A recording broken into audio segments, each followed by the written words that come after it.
RRB NTPC 1 में जितने भी मैथ के क्वेश्चन पूछे गए हैं उन सभी क्वेश्चनों को मैं सीरियल वाइज उसको सॉल्व कराने वाला हूं, एकदम कॉन्सेप्ट वाइज।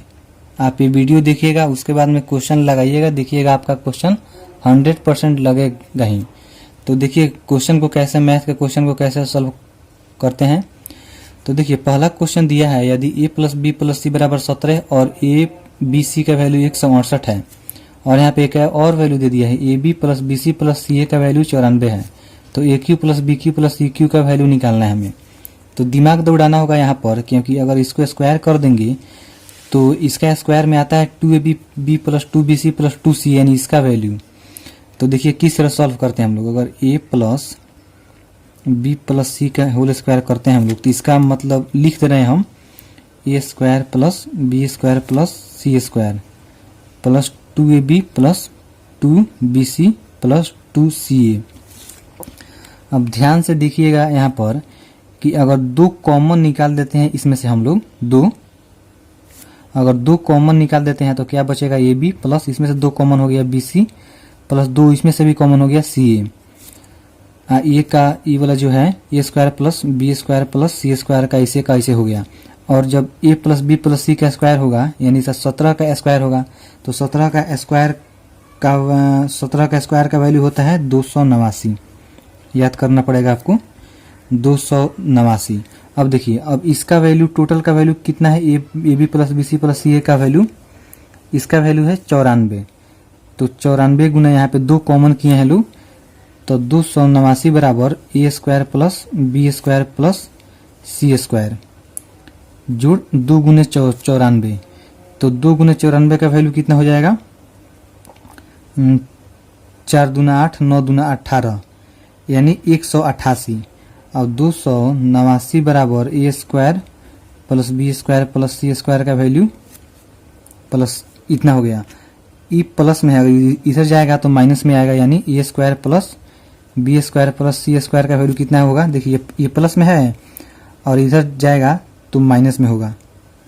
तो 289 में से 188 घटेगा तो कितना मान बचेगा, यानी 101। देखिए एक वैल्यू मेरे पास आ गया, A square plus B square plus C square का वैल्यू। अब याद कीजिए कि एक फार्मूला होता है A cube plus B cube plus B cube plus C cube minus 3ab बराबर A plus B plus C, A square plus B square plus C square minus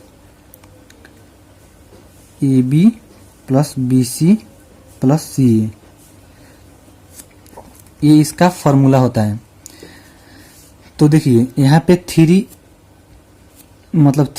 है, तो क्वेश्चन में दिया है ए बी सी का value, तो 168 है, तो इसको हम लोग इस तरह लिख सकते हैं A cube plus B cube plus C cube. थोड़ा सा लेंदी क्वेश्चन दे दिया है कैलकुलेटिव। तो माइनस 3ab, तो ए बी का 3 गुने और ए बी का वैल्यू कितना है 168 है, और ए प्लस बी प्लस सी का वैल्यू 17 है, ये 17 हो गया। अब a square plus B square plus C square का वैल्यू 101 हो गया, 101 माइनस।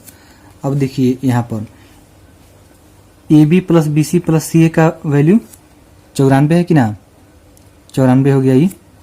अब सॉल्व कीजिएगा इसको, तो 17 और 94 इसमें से जाएगा तो बच जाएगा 7 गुने 7, तो कितना हो गया 17 7 119। इसका वैल्यू आ गया 19, यानी a cube plus B cube plus C cube. 168 गुने 3 होगा, तो 168 गुने 3 तो 8 3 24 के 4 7 3 18 19 20 3 3 1 5, यानी 504 हो गया, यानी a cube plus B cube plus C cube. अब देखिए ये माइनस में है और इधर 119 प्लस में है, तो इधर जाएगा तो ये माइनस प्लस हो जाएगा, यानी 119 जोड़ 504, तो इसका वैल्यू हो जाएगा 623। देखिए कितना लेंदी क्वेश्चन है ये। तो इसका ऑप्शन नंबर बी हो जाएगा इसका सही आंसर। मेन बात है आपको ये वाला जो फार्मूला है ये आपको याद रहना चाहिए, और इसके बाद ये वाला जो फार्मूला है ये आपको याद रहना चाहिए, तभी क्वेश्चन बनेगा ये, वरना आप इस क्वेश्चन को छोड़कर आगे बढ़ सकते हैं। ज़्यादा टाइम बर्बाद करने की जरूरत नहीं है। अब इसी तरह 2 नंबर क्वेश्चन है कि एक समद्विबाहु समकोण त्रिभुज के कर्ण का माप 8 cm है, तो त्रिभुज का क्षेत्रफल कितना होगा। तो समद्विबाहु समकोण त्रिभुज किसे कहते हैं, समद्विबाहु यानी जिसके 2 गो भुजा बराबर हो और समकोण भी है, यानी एक कोण 90 डिग्री का हो, यानी ये भुजा और ये भुजा बराबर हो और समकोण यानी 90 डिग्री का हो।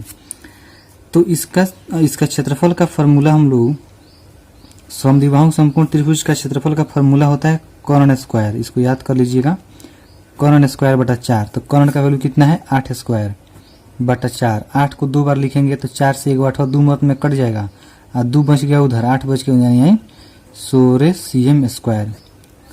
देखिए क्षेत्रफल हमेशा स्क्वायर में होता है और जो क्यूब में होता है वो होता है आयतन, यानी लंबाई चौड़ाई और ऊंचाई तीनों में होता है उसमें। मान लीजिए अगर आयत है कोई तो लंबाई गुने चौड़ाई है, अगर लंबाई मीटर में है और चौड़ाई भी मीटर में है तो मीटर गुना होकर मीटर स्क्वायर ना होगा। तो इसीलिए कभी भी क्षेत्रफल लिखिएगा तो स्क्वायर में लिखिएगा। तो 16 cm square option number A इसका राइट आंसर। थोड़ा इजी क्वेश्चन था। और उसके बाद आ गया 3 नंबर क्वेश्चन। 3 और कहता है कि प्रथम 11 प्राकृत संख्याओं में से, यानी नेचुरल नंबर में से यादृच्छिक रूप से पूर्णांकों का चयन किया जाता है, यानी 11 प्राकृत संख्याओं में से यादृच्छिक पूर्णांकों का चयन किया जाता है यदि दोनों पूर्णांकों का योग सम है। अच्छा, तो दोनों पूर्णांकों के विषम होने की प्रायिकता ज्ञात करना होगा। तो देखिए प्रथम 11 प्राकृत संख्या क्या होगा, प्राकृत संख्या किससे चालू होता है 1 से, 1 2 3 4 5 6 7 8। देखिए एग्जाम में लिखना नहीं है आपको, ठीक है ना, माइंड में ही कैलकुलेट कर लेना सब। 10 11 हो गया। अब देखिए अब 11 हो गया, दोनों पूर्णांकों का योग सम है तो दोनों पूर्णांकों के विषम होने की प्रायिकता। अब देखिए इसमें से सम कितना होगा, सम और विषम कितना होगा। जब 1 से स्टार्ट है तो 1 और 3 2 फिर 3 4 5 6, यानी 6 गो होगा विषम। तो 6 11 में 6 गो विषम हो गया तो सम हो गया कितना 5 गो। तो लास्ट में पढ़िए क्या क्या, दोनों पूर्णांकों का योग सम है तो दोनों पूर्णांकों के विषम होने की प्रायिकता। तो विषम कितना है 6 गो है और कितना है 2 पूर्णांक, यानी 6 गो है, यानी 6 गो पूर्णांक में से किसी 2 का चयन करना है, यानी 6C2। तो ये वाला कॉम्बिनेशन पढ़े होंगे आप लोग। तो 6C2 का वैल्यू जो 6 है ना, इसको 2 बार लिखेंगे घटते हुए क्रम में। तो 6 गुने 5 और नीचे 2 है, 2 को भी घटते हुए क्रम में लिखेंगे 2 गुने 1। देखिए यहाँ पे अगर 7C3 रहता तो 7 को 3 बार लिखते हैं, यानी 7 गुने 6 गुने 5 और 3 है ना, तो 3 को घटते हुए क्रम में लिखते जब तक 1 नहीं आता है तब तक, यानी 3 गुने 2 गुने 1, 1 को नहीं लिखते हम लोग। तो ऐसे इसका मतलब होता है ये।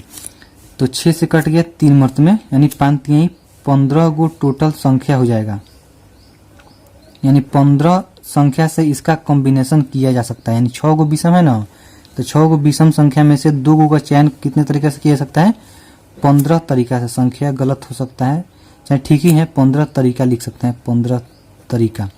अब देखिए यहाँ पे तो हो गया ये। अब दे रहा है कि 2 पूर्णांकों के विषम होने की प्रायिकता। अब बताइए 2 गो पूर्णांक को जोड़ेंगे तो विषम कब कब होगा।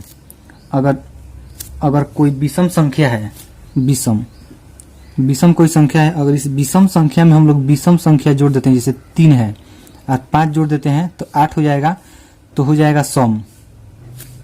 2 पूर्णांकों के विषम होने की प्रायिकता।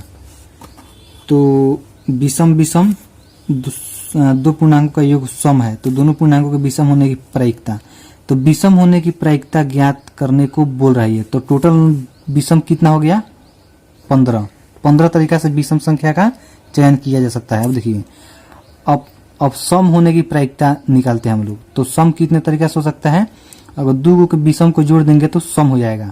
चाहे अगर 2 गो कोई सम संख्या हो, मैंने थोड़ा सा एज्यूम कीजिए, अगर कोई 4 हो और 6 हो, अगर जोड़ देंगे तो आ जाएगा 10। तो 8 मतलब अगर 2 गो विषम संख्या होगा तो चाहे 2 गो सम संख्या होगा तो तभी आएगा सम, चाहे तभी आएगा सम। अब देखिए इसमें सोचने वाली बात है कि विषम संख्या कितना है, इसमें 6 गो है और सम संख्या कितना है 5 गो है और 2 गो पूर्णांक जोड़ना है हमको। तो विषम संख्या को कितने तरीके से चयन कर सकते हैं हम लोग। अगर विषम संख्या कितना है 6 गो, तो 6 गो संख्या में हम लोग 2 गो पूर्णांकों का चयन करना है, तो 6C2 और सम संख्या इसमें है टोटल 5 गो। तो या तो विषम होगा या तो सम होगा। हम लोग जानते हैं जब या रहता है तो जोड़ते हैं हम लोग। तो सम संख्या वाला कितना होगा, 5 गो संख्या में से किसी 2 का चयन करना है। तो इसका कितना होगा, तो हम आपको पहले यहाँ पे थोड़ा सा समझाए हैं, इसको समझाए हैं इसको। तो इस तरह 6 गुने 5 बटा 2 और 5 है तो 5 गुने 4 बटा 2। ये जब निकलेगा ना तो टोटल नंबर होगा, यानी टोटल नंबर में से 15 तरीका से चयन करना है। तो प्रायिकता टोटल नंबर नीचे रहेगा और कितने तरीके से चयन किया जा सकता है इसको ऊपर रख के ऐसे कर देंगे तो हो जाएगा। तो 2 से कट गया 3 मर्त में यानी 15 और ये कट गया 2 मर्त में यानी 5 दूना 10, यानी टोटल कितना हो गया 25 तरीका है इसमें, यानी 25 गो कॉम्बिनेशन है। टोटल 11 गो प्राकृतिक संख्या है ना, इसमें 25 गो है, यानी 25 गो टोटल मतलब नंबर है। और उसके विषम होने का प्रायिकता ज्ञात करना है। तो टोटल तो ई वाला सम हो गया और विषम कितना है 15 तरीका से चयन करना है हम लोगों को। तो टोटल कितना हो जाएगा, टोटल हो गया 25 और 15 तरीका से कितना करना है चयन, यानी 15 बटा 25। तो 50 और 5 का 5 15 यानी 3 बटा 5 तरीके से हम लोग इसकी प्रायिकता निकाल सकते हैं। 3 बटा 5 ऑप्शन नंबर डी। अब देखिए प्रायिकता के बारे में थोड़ा सा बात बता दूं कि प्रायिकता होता है ना वो हमेशा 1 से कम होता है, 1 से कम। अब बोलिएगा कि 0 हो सकता है कि ना, तो 0 भी हो सकता है ना। अब मान लीजिए कोई आदमी अमेरिका में है तो उसके इंडिया में होने की प्रायिकता है भाई 0। जब अमेरिका में है तो इंडिया में कैसे होगा। और सबसे ज्यादा प्रायिकता कितना होता है 1 या 1 से कम। 0 से लेकर यानी कोई प्रायिकता होगा ना वो 1 से कम होगा या बराबर होगा या 0 से 0 के बराबर होगा या 0 होगा। देखिए अब एक कैसे होगा, अब मान लीजिए एक रास्ता है, ये एक ही रास्ता है और इस पे से एक घर है और इस पे से आदमी जा रहा है यहाँ पर। तो इसमें इसके घर में पहुंचने की प्रायिकता, इस रास्ते से जाएगा तो घर में ना पहुंचेगा, तो एक ही गो रास्ते है तो इसका प्रायिकता हो जाएगा 1। तो प्रायिकता के बारे में जान लीजिए कि 1 से बड़ा होता है और 1 से छोटा होता है या 1 के बराबर होता है, 0 होता है या फिर 0 से छोटा होता है। अब एक क्वेश्चन है 5 नंबर क्वेश्चन। 4 नंबर क्वेश्चन थोड़ा ज्यादा कैलकुलेटिव है तो उसका कोई ट्रिक उरिक है नहीं, कैलकुलेट कर लीजिएगा आप लोग। तो 5 नंबर क्वेश्चन है a माइनस बी का 40%। चलिए लिखते हैं हम लोग a माइनस बी का 40%, यानी 40 बटा 100 लिखेंगे तो 1 से 1 0 कट जाएगा। चलिए लिखे देते हैं हम लोग, 1 से 1 0 कट जाएगा, ये 2 हो जाएगा, ये हो जाएगा 5। 40% a प्लस बी का, यानी a प्लस बी के 20% के बराबर है। तो 20% लिखेंगे हम लोग, कट गया 2 से कट गया 5 मर्त में, यहाँ से 5 से 5 कैंसिल आउट हो गया। अब देखिए कितना बच गया यहाँ पे 2a माइनस 2b बराबर a प्लस बी। अब ई वाला एक साइड कर लीजिए, यानी 2a माइनस a बराबर b प्लस 2b। देखिए प्लस 2b है, माइनस था इधर आ गया तो ये कितना हो गया a बराबर 3b। अब देखिए अब 3b को इधर लाएंगे हम लोग, a बट्टा 3b बराबर 1 हो गया। अब 1 को इधर या फिर इसको ऐसे लिख सकते हैं a बटा b बराबर, ये नीचे है तो जाएगा ऊपर, यानी 3 बटा 1। तो 1 का वैल्यू हो गया 3 और b का वैल्यू हो गया ये a, यानी अगर a का वैल्यू आप लोग लेते हैं 300 और b का वैल्यू लेते हैं 100। तो अब देखिए क्वेश्चन में क्या पूछ रहे हैं, b के a कितने परसेंट के बराबर है, यानी b के a कितने परसेंट के बराबर है। तो कितना परसेंट हो जाएगा इसका 100 बट्टा 3%।